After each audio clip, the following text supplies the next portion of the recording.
하지만 잘 나가고 행복했던 시절도 전부 지난 일이고, 지금은 딱 남들처럼만 살았으면 좋겠다는 생각을 하면서 살고 있는 사람입니다. 어른들이 왜 그런 말들 많이 하죠? 그냥 남들 하는 만큼만 해라. 더하지도 덜하지도 말고 남들 하는 만큼만. 그게 그렇게 어렵니? 세상에 한 번 태어나서 살아가는데 남들 하는 건 해보고 살아야지. 라는 말을 정말 많이 들으면서 살았습니다. 사실 저희 부모님은 제게 압박 아닌 압박을 많이 주는 스타일이셨습니다.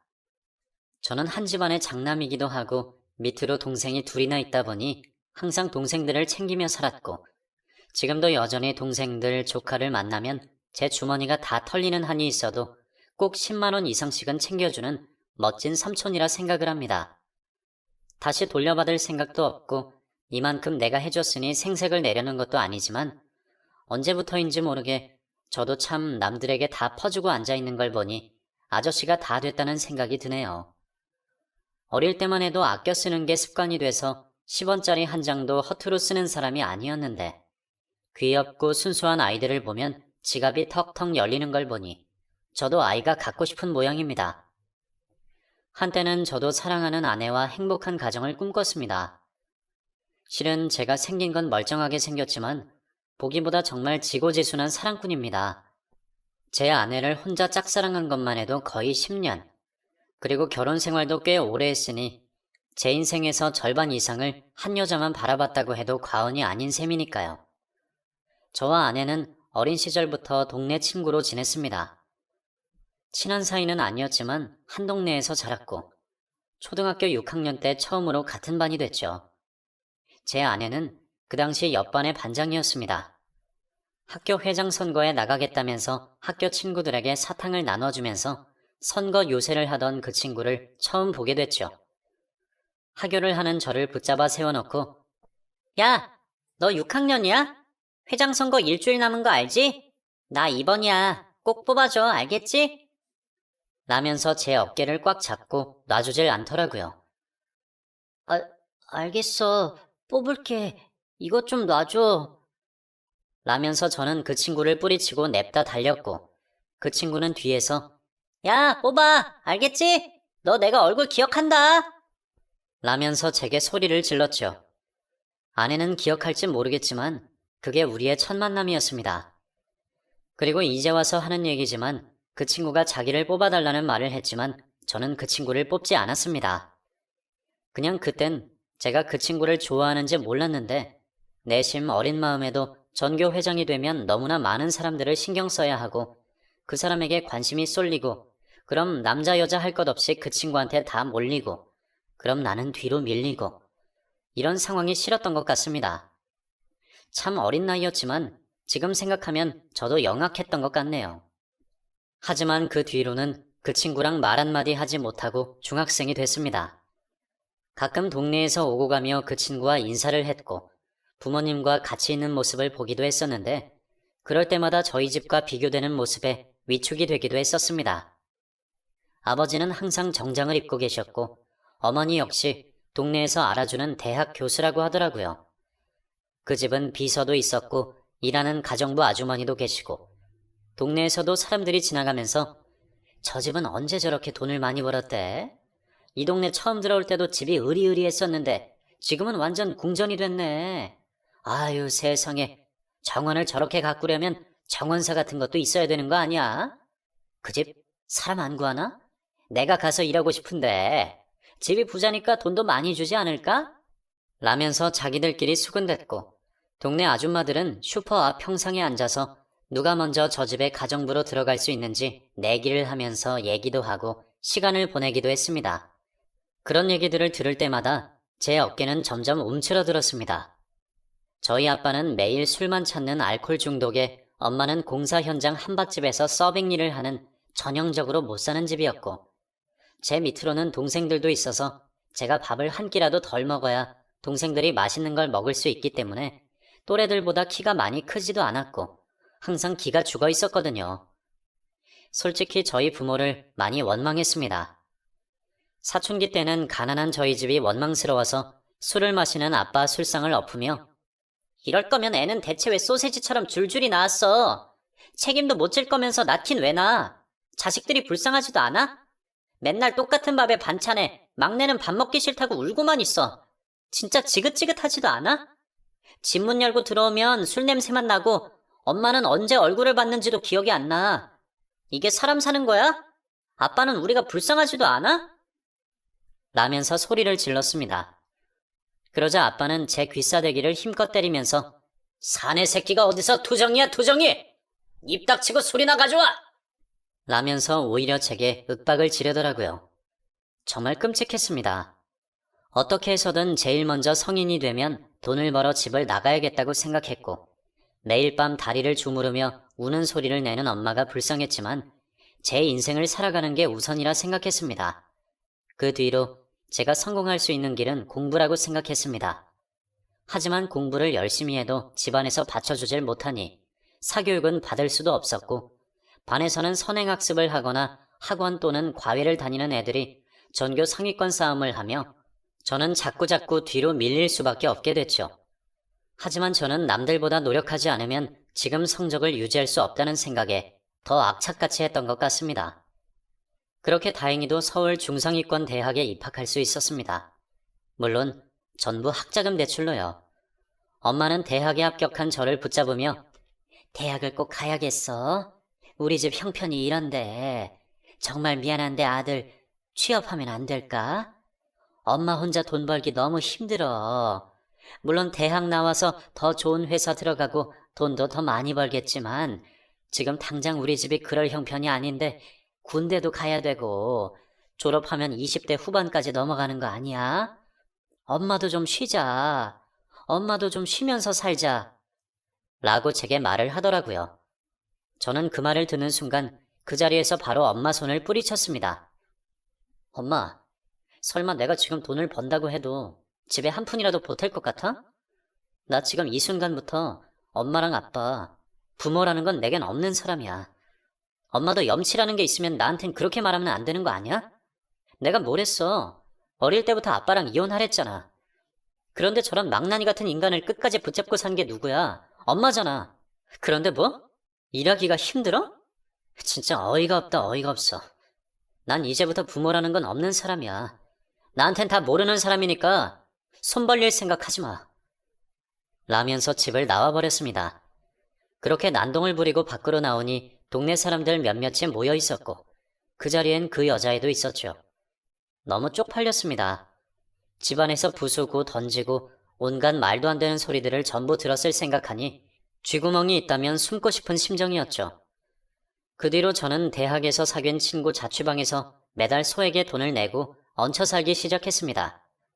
친구가 곤란해 보이면 다른 친구에게 부탁해서 또 세를 조금 내며 부탁해서 살고 그렇게 얹혀 살길 1년 알바를 하면서 악착같이 돈을 모아서 하숙비를 매달 낼 수 있는 정도는 됐습니다. 그렇게 저는 1년을 더 다니다가 군대를 갔고 복학을 했습니다. 그런데 복학 후 강의실에 들어간 순간 제 눈을 의심했습니다. 바로 제가 좋아했던 그녀가 저희 강의실에 앉아 있더라고요. 저도 모르게 하고 그녀를 아는 척했고 그녀도 저를 보곤 놀라서 너 여기 다녀? 신기하다. 내 옆에 앉아. 라면서 의자를 빼는 겁니다. 그렇게 엉겁결에 저희 두 사람은 다시 운명처럼 재회를 했습니다. 그렇게 저희 두 사람은 어린 시절보다 오히려 대학에서 만난 이후로 더 가까워졌습니다. 알고 보니 자취방도 근처에 있었고 제가 알바를 하기로 하는 편의점이 그녀의 바로 집 앞이었더라고요. 단골 손님이었는데 시간대가 맞지 않아서 만나질 못했던 거죠. 이런 것도 운명인가 싶은 생각이 들었습니다. 솔직히 군 생활을 하면서 다시 복학을 할까 말까 정말 고민을 많이 했거든요. 부모와의 연은 끊었지만 그래도 정말 돈을 버는 게 나은 건가? 군대라는 작은 사회에서 많은 사람들을 만나보니 대학은 아무것도 아닌 것 같고 굳이 대학을 나와야 성공하는 것도 아닌 것 같고 다시 복학을 하는 게 정말 망설여졌는데 그녀를 딱 마주치니 순간 머릿속에 드는 생각이 복학 잘했구나 라는 생각이었습니다. 그렇게 저희 두 사람은 그 이후로 참 많이 가까워졌습니다. 그렇게 3개월 정도 친구로 지내다가 저의 고백으로 연인이 됐고 그 친구는 제가 고백을 한 그날 나 사실 알고 있었어. 네가 나 좋아하는 거. 너 어릴 때부터 나 좋아했지? 자식, 그걸 이렇게 오랫동안 질질 끌었어? 왜 말 안 했어? 나 좋아한다고. 내가 너무 인기가 많고 예뻤나? 라면서 농담을 하더라고요. 그게 좀 부끄럽기도 하고, 너도 알겠지만 내가 좀 소심하잖아. 군대 갔다 와서 많이 변한 거지. 어릴 땐 정말 모든 게 다 무섭고 두려웠던 것 같아. 근데 만약 이번에 널 놓치면 정말 평생 후회할 것 같아서 용기 낸 거야. 라고 자신있게 말했죠. 그렇게 저희 두 사람은 연애를 시작하면서 서로가 정말 애틋해졌습니다. 성격적인 부분에서도 취향도 좋아하는 것들도 모두 똑 닮은 정말 천생연분 같다는 느낌이 들더라고요. 왜 이 사람을 이제야 제가 만나게 된 건지, 진작 고백할 걸, 왜 이렇게 고백을 늦게 한 건지 후회가 될 정도였으니까요. 하지만 걸리는 것이 있었습니다. 바로 집안 차이였죠. 아직도 제 머릿속에 남아있는 건 그녀의 집 앞에 서 있던 까만 세단, 그리고 비서, 가정부 아줌마의 모습이었습니다. 사실 저희 둘이 너무 잘 맞다 보니 여자친구는 그때 제게 난 졸업하면 너랑 바로 결혼하고 싶어. 넌 이미 부모님으로부터 독립해서 살고 있는 거 보면 충분히 가정의 역할도 할 것 같아. 부럽다, 너의 자신감이. 난 왜 이렇게 됐는지 모르겠어. 어릴 때부터 항상 부모님이 시키는 대로 살아와서 그런가 내 인생이 없는 것 같아. 맨날 먹으라는 밥 먹고 입으라는 옷 입고 다니라는 학원 다니고 공부하고 대체 내 인생이라는 게 뭔지 모르겠어. 그래서 난 너의 자유가 너무 부러워. 하고 싶은 거 하면서 살고 부모한테 할 말 하면서 살고 그때 너 엄마랑 싸우는 거 정말 멋있었어. 나한테 되게 강하게 기억에 남아있어. 라고 말을 하더라고요.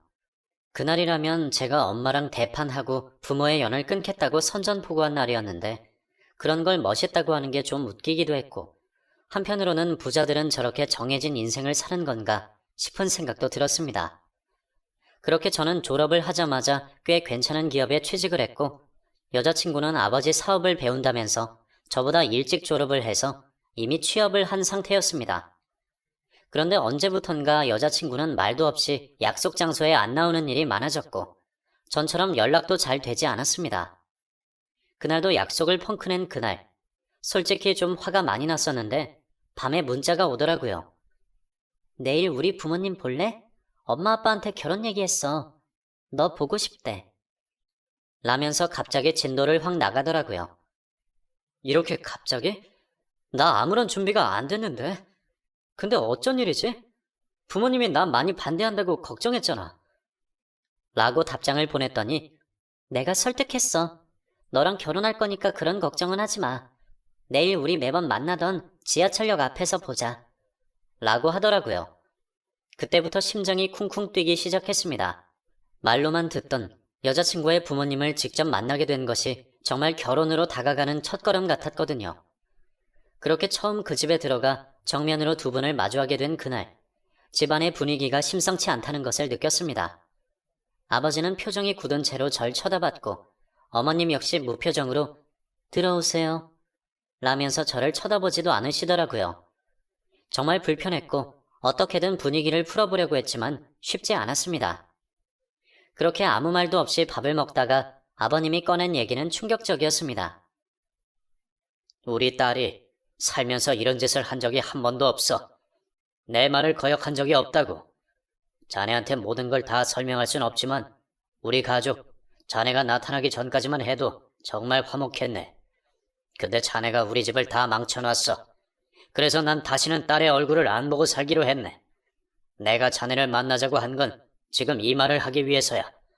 한 가정을 파탄내고 사랑하는 여자를 얻는 것이 과연 행복한 일인지 잘 생각해보게. 라면서 자리에서 일어나더라고요. 여자친구는 눈물을 뚝뚝 흘렸고 어머님도 아버님을 따라 나가셨습니다. 그리고 저는 여자친구와 밖으로 나왔죠. 저는 여자친구 앞에 서서 이게 뭐야? 이러려고 날 부른 거야? 지금 이게... 하면서 고개를 푹 숙였습니다. 여자친구는 아무 말도 하지 못하고 손톱만 만지작거리더라고요. 그런데 그때 여자친구의 옷소매 사이로 흉터가 하나 보이더군요. 평소 보지 못했던 건데 그러고 보니 이 더운 날 긴팔을 입고 있는 것도 좀 이상하단 생각이 들었습니다. 저는 여자친구의 팔을 잡아 옷소매를 걷었고 여자친구의 팔에는 엄청나게 많은 흉터가 자리 잡고 있었습니다. 너 팔이 왜 이래? 설마 이거 부모님 보라고 이렇게 한 거야? 너 미쳤어? 왜 이래 진짜, 수경아. 너 이런 애 아니잖아. 목숨까지 걸면서 이렇게 하는 건 아니야. 너 이러면 내가 미안해서 어떻게 만나겠어. 라며 저도 여자친구를 끌어안고 펑펑 울었습니다. 그렇게 시간이 흐르고 결국 부모님은 저희를 허락해주지 않으셨고 저희 두 사람은 레스토랑에서 친한 지인 몇몇만 불러 소박하게 결혼식을 올렸습니다. 그 뒤로 아내는 부모님과 연락하지 않았고 저도 연락처를 넘겨받아 처가에 몇 번이나 전화를 했었지만 받아주지 않으셨죠. 그래도 그나마 다행인 것은 장인어른에게는 약간의 마음이 남아있으셨는지 본인이 운영하는 사업에 제 아내의 이름을 올려두고 계속 일을 가르치실 생각인 것 같았습니다. 그것만으로도 연이 이어지는 것이 저로서는 마음이 조금 편하더군요. 하지만 그 외에 사적인 것으로 연락을 하신다거나 같이 밥 한 끼 먹자는 말은 절대 하지 않으셨습니다. 이러다 사업이 망하면 이대로 정말 연이 끊겨도 이상하지 않을 정도였죠. 거기다가 일만 가르쳐 주실 뿐 월급은 받지 않고 있던 상태였습니다. 그렇게 제 월급만으로 하루하루를 살아가던 어느 날, 저희 부부에게 청천벽력 같은 일이 일어났습니다. 그날은 폭설이 내린 날이었습니다. 주말이라 친구들을 만나고 온다며 아내가 멀리까지 차를 가지고 나갔죠. 저는 전화를 걸어서 오늘 눈이 많이 온다는데 친구네서 자고 오면 좀 그런가? 운전이 너무 위험할 것 같은데 라고 말했더니 에이 됐어. 어차피 고속도로는 금방 녹아. 괜찮아. 나 지금 출발할 거니까 먼저 저녁 먹고 있어. 알겠지? 라면서 오히려 저를 안심시켜주는 사람이었습니다. 걱정이 됐지만 평소 씩씩한 아내이기에 저는 아내가 오기 전 먼저 저녁을 먹고 TV를 보며 아내를 기다렸습니다. 평소보다 도착이 늦어질 거라는 건 알았지만 1시간 거리였는데도 3시간이 넘어도 도착하질 않더라고요. 저는 아내에게 전화를 걸었고 아내는 전화를 받지 않았습니다. 그때부터 불안감이 엄습해오기 시작했습니다. 그 뒤로 저는 몇 번이나 전화를 걸었고 1시쯤 지났을 무렵 제 휴대폰에 모르는 번호로 전화가 걸려왔습니다. 그 전화는 응급실 전화였습니다. 제 아내가 교통사고로 응급실에 도착했고 위독하니 바로 병원으로 오라는 전화였죠. 저는 바로 그 자리에서 차키를 들고 나갔습니다. 1층에 도착해서 제 차를 빼려는데 딱 마침 내리는 손님이 있어서 저는 기사님을 붙잡고 기사님, 가평 가실 수 있죠? 급합니다. 제 아내가 응급실에 있습니다. 제가 지금 운전을 못할 것 같습니다. 라면서 기사님께 사정을 설명했습니다. 기사님은 최대한 안전하고 빠르게 저를 병원까지 데려다 주셨고 급한 상황에서도 저를 잘 데려다 주셔서 자리에서 드렸던 기억이 납니다. 제가 병원에 도착했을 땐 장인어른과 장모님이 이미 도착해 계셨습니다. 장인어른은 저를 보자마자 갑자기 귀싸대기를 세게 내려치시며 빌어먹을 새끼! 너랑 만나고 나서부터 되는 일이 하나도 없어! 라면서 제게 호통을 치셨죠. 그렇게 수술 시간 내내 아무 말도 하지 않고 저와 장모님 그리고 장인어른은 나란히 앉아 계속 결과만 기다렸습니다. 8시간이 넘는 수술이 끝나고 의사 선생님이 땀을 흠뻑 흘리며 나왔습니다. 죄송합니다. 이 뇌혈관 손실이 너무 심합니다. 출혈도 심하고 우선 급한 대로 처치는 해서 의식은 돌아온 상태입니다만 차후 경과를 지켜봐야 할 것 같습니다. 라고 말을 하더라고요. 그 말은 곧 희망이 없다는 말처럼 들렸습니다. 그리고 선생님의 말대로 정말 아내는 의식만 남아있어 하루 뒤 눈을 떴고 일상생활은 전혀 하지 못했습니다. 심지어 입만 뻥끗대는 수준, 말도 거의 못하고 음식물을 넘기지도 못했습니다. 그렇게 저는 다니던 회사를 때려치우고 아내 곁에서 간호를 시작했습니다. 처음 한두 달은 아내가 계속 울기만 했습니다. 밥은커녕 수액으로 생명을 유지하고 눈만 깜빡이고 있으니 아내가 무얼 원하는지 좀처럼 알지 못했습니다. 그런데 3개월쯤 지났을 무렵 아내가 눈을 천천히 깜빡이거나 빠르게 깜빡이기 시작했습니다. 그리고 가끔은 입도 뻥끗거리기 시작하며 목소리를 냈습니다. 의사 선생님은 그 모습을 보고 상당히 회복이 빠르다고 말씀하셨습니다. 부분적으로 기억을 많이 잃긴 했지만 남편인 저는 기억하는 것 같다고 말씀하셨고, 제가 손을 잡고 있으면 아내의 표정이 훨씬 더 좋아짐을 느낄 수 있었습니다. 그렇게 1년을 꼬박 아내 옆에 있었습니다. 그 사이 아내는 어눌하지만 입도 조금씩 열어 말을 하고 밥도 먹을 수 있게 됐습니다. 하체에는 조금 힘이 생겨 침대 등받이를 세우면 기대고 앉아있을 정도로 상태가 정말 많이 좋아졌습니다. 비록 1년이란 시간이 걸렸지만 2년, 3년 꾸준히 하면 희망이 보일 거라 생각했습니다. 그리고 그날은 제가 병간호를 하는데 장인어른이 찾아오신 날이었습니다. 자네, 언제까지 이러고 있을 텐가? 우리가 간병인 쓰겠다고 했잖아. 왜 이렇게 고집을 부리는 거야? 이제 그만 자네도 자네 인생 찾아. 더 이상 애한테 집착하지 말고 자네 인생 살아. 라면서 제게 아내와 이혼하라는 말씀을 하시더라고요. 장인어른, 저 못 헤어집니다. 이 사람 이렇게 표현도 하고 말도 하고 소통하기까지 1년 걸렸습니다. 조금만 더 신경 쓰면 곧 걸을 수 있을 것 같고 자리에서 일어날 수 있을 것 같습니다. 그때까지 제가 곁에 있어주고 싶습니다. 부탁드립니다. 라면서 장인어른에게 포기 못하겠다고 말을 했습니다. 장인어른은 담당 선생님과 상의 후 아내를 집으로 데려가도 된다는 허락을 받았는데 제가 포기하지 않으면 저까지 같이 처가해서 살아야 하니 그게 마음이 쓰이면서도 미안하다고 말씀하시더라고요. 처음이었습니다. 제게 그런 표정으로 말씀을 하신 것이. 그 모습을 보니 더더욱 아내와 함께하고 싶어졌고 결국 저는 아내의 사고가 난 지 1년 6개월 만에 아내와 함께 처가살이를 시작하게 됐습니다. 솔직히 처음엔 너무 불편했습니다. 저와 아내는 집안에 방 하나를 쓰고 있었고 저는 출근도 하지 않고 아내 옆에 24시간 붙어 있다 보니 장인 장모가 너무 신경 쓰시는 것 같더라고요. 그렇게 집에 온 지 한 달 만에 제가 먼저 장인어른, 장모님, 아무래도 제가 일을 좀 해야 할 것 같습니다. 아내도 많이 좋아지고 이렇게 저도 평생 간호만 하며 살 수는 없으니까요. 돈이라도 좀 벌어야 될 것 같습니다. 아내도 혼자 있는 시간이 필요하고요. 라고 말했더니 그렇게 하라며 오전 시간엔 간병인을 부르겠다고 하더라고요. 저는 아내에게 먼저 여보 괜찮지? 나 일하는 것 당신이 이해해 줄 수 있지? 라고 물었더니 두 눈을 깜빡깜빡거리면서 좋다고 대답을 하더라고요.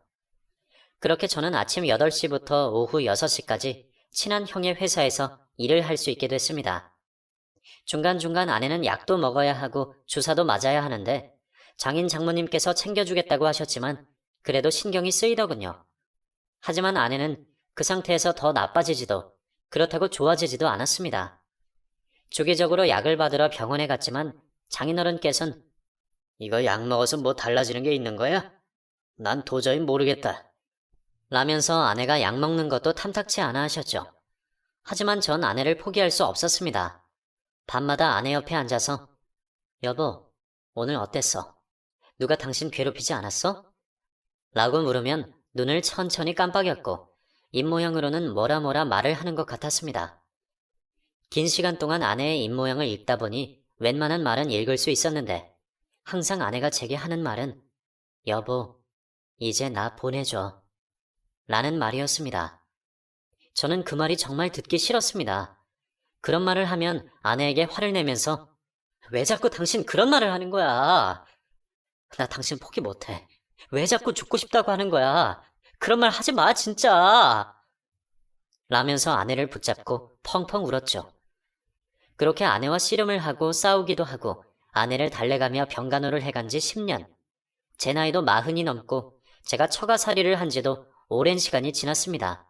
오래 같이 지내다 보니 이젠 저를 사위라고 부르시고 많이 편해지셨는지 농담도 하시고 가끔은 장인어른과 술도 마시는 사이가 됐습니다. 그날도 장인어른과 술 한잔을 마시면서 이런저런 얘기를 하는데 술에 취한 장인이 제게 그러더군요. 이봐 김서방, 내가 말하고 싶은 게 있어. 이제 우리 딸 그만 보내주게. 부모인 우리도 힘이 들어서 포기하고 싶고 본인도 더 이상 살고 싶지 않다고 하는데 이제 그만 우리 보내주자고. 자네만 오케이 하면 우린 여기서 그냥 딸 보내려고 그래. 그러니까 그만하자고. 라고 얘기를 하시는 겁니다. 장인어른, 왜 그러십니까 또. 술 많이 취하셨네요. 그만 잡수시고 들어가시죠. 라고 말했더니 나도 그만하고 싶네. 언제까지 내가 전년 뒷바라지를 해야 하나. 이렇게 될 줄 알았으면 애초부터 난 딸이 아니라 아들을 데리고 왔지. 난 처음부터 아들이 좋았어. 딸은 아무짝에 쓸모가 없어. 약해 빠져가지고 어릴 때부터 픽픽 쓰러지고 고집은 또 어찌나 센지. 난 처음부터 딸이 싫었는데 저놈의 여편네가 딸을 데리고 와야 정이 금방 든다면서 그렇게 딸을 원했어. 하여간 여자들이란 애초부터 내가 강하게 밀어붙였어야 됐는데. 아무튼 난 아빠로서 할 건 다 했어.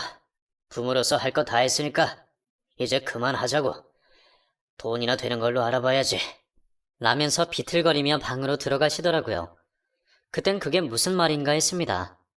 거기다가 아내는 장인어른이 그 얘기를 한 뒤로 줄곧 제게 입을 뻐끔거리면서 여보, 나 죽고 싶어.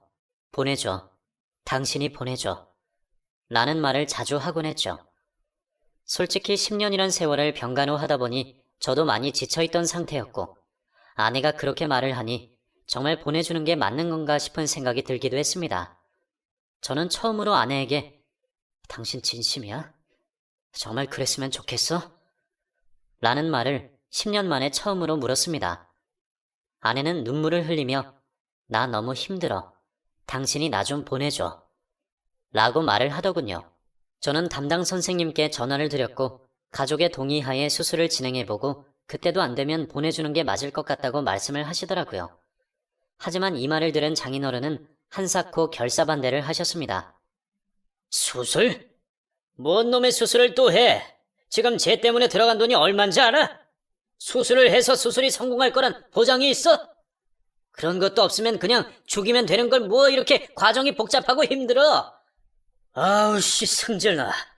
진짜 난 모르겠고 한 푼도 못 보내겠으니까 알아서들 해. 라면서 화를 내시더라고요. 장모도 많이 지쳤는지 그러게 김서방 이건 아니야. 무슨 또 수술을 하나. 본인이 원해서 그만 살고 싶다는데 가족들이 편하게 갈 수 있게 도와줘야지. 김서방도 잘 생각해봐. 아무리 의사라지만 딸을 제일 잘 아는 건 우리잖아. 병원비가 한두 푼도 아니고 딸이 원하는 대로 그냥 편하게 보내주자고. 그건 우리가 알아서 할 테니까 김서방은 이 일에서 손 떼게. 그리고 이혼 준비하고. 나 더 이상 이 일 때문에 김서방이랑 마주하고 싶지도 않고 속 시끄럽게 살고 싶지 않으니까 이제 그만 보내주자고.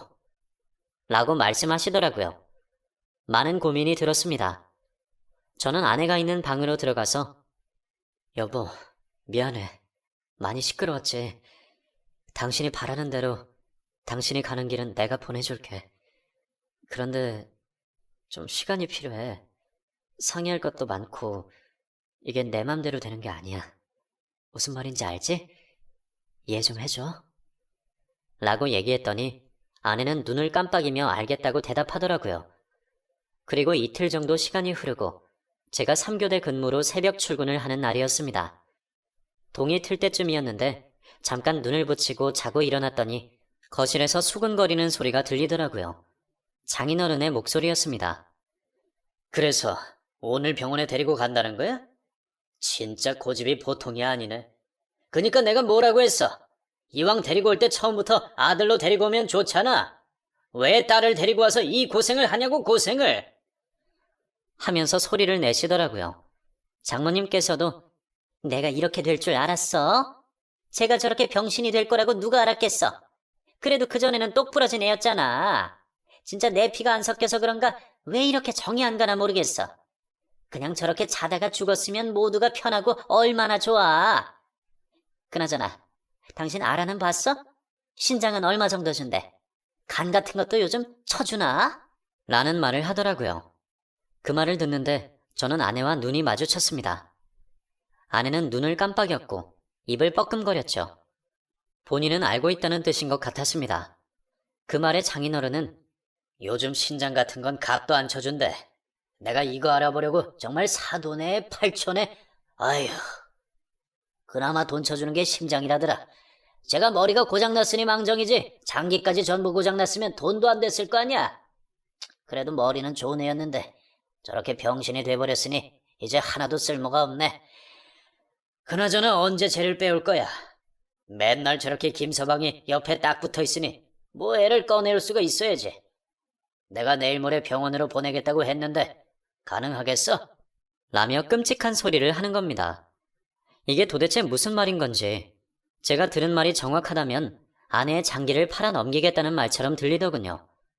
저는 아내를 쳐다봤고 아내는 가만히 누워 눈만 깜빡이고 있었습니다. 알아서 하겠다는 게 저런 거였다면 저는 아내를 이대로 보낼 수 없었습니다. 저는 회사에 양해를 구하고 그때부터 아내와 둘이 숨어 살 집을 알아보기 위해 백방으로 뛰었습니다. 하지만 빈집이 아닌 이상 이틀 만에 제가 갖고 있는 돈으로 들어갈 수 있는 집을 찾기란 하늘의 별 따기였고 저는 어쩔 수 없이 공장 기숙사에 방 하나를 요청했습니다. 그렇게 하루가 지나고 다음 날은 병원에 가서 아내가 먹을 약과 의료 장비 몇 가지를 있는 재산을 털어 구매했습니다. 그리고 저는 출근을 하겠다고 집을 나선 뒤 집 근처에서 숨어 몇 시간 동안 장인과 장모가 나오기만을 기다렸습니다. 그렇게 2시간 정도 지났을까? 집 앞에 큰 승합차 한 대가 나타났습니다. 당연히 구급차가 올 줄 알았는데 승합차라니. 이상해도 한참 이상하다는 생각이 들었죠. 그리고 승합차 트렁크를 열어 아내를 눕혀 태웠고 장인 장모가 앞좌석에 올라탔습니다. 그리고는 아내가 원래 다니던 병원이 아닌 다른 병원으로 차를 몰더라고요. 두 사람이 알고 있는 곳 같았습니다. 그곳은 저희 집에서 2시간 정도 거리에 위치한 작은 의원 같은 곳이었습니다. 운전기사는 차를 세워두고 내렸고 장인어른과 장모님은 입구 앞에서 의사를 만나 대화를 나누고 있었습니다. 저는 그 사이에 운전기사에게 다가가 선생님, 저 안에 타 있는 여자 아시죠? 제가 그 사람 남편입니다. 라고 말을 하며 사진을 보여줬고 차 문 열어주시면 현금 100만 원 드리겠습니다. 추후에 생기는 피해는 절대 없도록 처리할게요. 라고 말한 뒤 그 자리에서 현금 100만 원을 드렸더니 바로 차 문을 열어주시더라고요. 그리고 저는 문을 열자마자 아내를 업고 제 차로 옮겼습니다. 아내는 숨을 가파르게 쉬었고 저는 그 자리에서 바로 차를 출발시켜 5분 동안 뒤도 안 돌아보고 미친 듯이 밟은 뒤 골목 안쪽으로 들어와 차를 세워 아내에게 우선 필요한 약들을 먹였습니다. 기침을 하던 아내는 저를 보고 또 눈물을 흘리더군요. 여보 괜찮아? 여보? 하고 울부짖으며 아내를 껴안았습니다. 그렇게 저는 아내를 기숙사로 데리고 들어갔고 한 달 정도 아내와 그곳에서 지냈습니다. 제가 아내를 데리고 온 뒤로 장인어른과 장모님은 제게 수시로 전화를 걸고 문자를 보냈습니다. 죽여버리겠다. 경찰에 고발하겠다. 못 배운 놈이다. 막말을 퍼부었지만 저는 답장하지 않았습니다. 그렇게 저는 작은 기숙사 방 안에서 아내와 한동안 시간을 보냈습니다. 한 해의 연차를 아내를 위해 전부 몰았었고 저는 그 작은 기숙사 안에서 아내와 함께 시간을 보내고 대화를 한 뒤에 아내가 원래 다니던 병원에 입원 수속을 밟았고 의사 선생님의 조언대로 아내를 편안하게 보내주었습니다. 그 후 저는 조용한 곳에서 아내의 장례를 치러주었습니다. 장모님과 장인어른에게 빈소 주소와 연락처를 보냈지만 두 분은 오지 않으셨습니다. 장례를 치르고 나서 장인어른에게 전화를 드려 장인어른, 그래도 너무하십니다. 아무리 그래도 그렇지 어떻게 딸 장례에 오지도 않으십니까? 라면서 화를 냈더니 딸? 딸 같은 소리 하고 있네. 내가 내 딸이었으면 어떻게든 널 찾아서 두 다리를 분질러 놨겠지. 피 한 방울 안 섞였는데 내가 왜 돈 들여서 그런 개고생을 하나? 됐네. 다시는 연락하지 말게. 라고 단호하게 얘기하시더라고요. 나중에 장모님께 얘기를 들어보니 제 아내는 친자식이 아닌 입양아였고 젊은 시절 장모님의 원인 모를 불임으로 아이를 고아원에서 입양했다고 제게 얘기를 하시더라고요. 장모님 때문에 친자식처럼 키웠지만 애초부터 장인어른은 제 아내에게 사랑도 미련도 아무런 감정도 없었고 그저 전시용으로 입양아라는 걸 티나지 않을 정도로만 키웠다고 하더라고요. 참, 생각해보니 제 아내도 너무 불쌍한 인생을 살았다는 생각이 들더라고요. 아내는 본인이 입양아라는 사실을 아는지 모르는지 모르겠지만 짧은 인생을 자기 꿈 한 번 펼치지 못하고 그렇게 한순간에 떠나게 된 그 사람이 안타깝기도 하고 안쓰럽다는 생각이 들었습니다. 저는 지금도 매년 기일이 되면 아내를 만나러 갑니다. 아내의 유일한 가족인 제가 아내가 외롭지 않도록 가는 길을 지켜주고 하늘에 가서도 외롭지 않게 제 아내를 기리며 살아갈 예정입니다. 제가 살면서 가장 잘한 일이 있다면 아내의 마지막을 함께 했다는 것이 아닐까 싶네요. 하늘에서도 아내가 외롭지 않았으면 좋겠습니다. 그리고 저 역시도 외로울 때마다 아내의 사진을 꺼내보며 그 마음을 달래보려 합니다. 주변에서 사람들은 더 좋은 사람 있으면 재혼하라고 소개팅이라도 해보라고 하지만 그런 마음이 아직 생기질 않네요. 이렇게 사연으로 접근하니 아내가 더 그립지만 그래도 이렇게 기록으로 남겨두니 뿌듯합니다. 이 사연을 들으시는 많은 분들이 지금 옆에 계신 아내 또는 남편과의 시간을 행복하게 보내시길 응원합니다.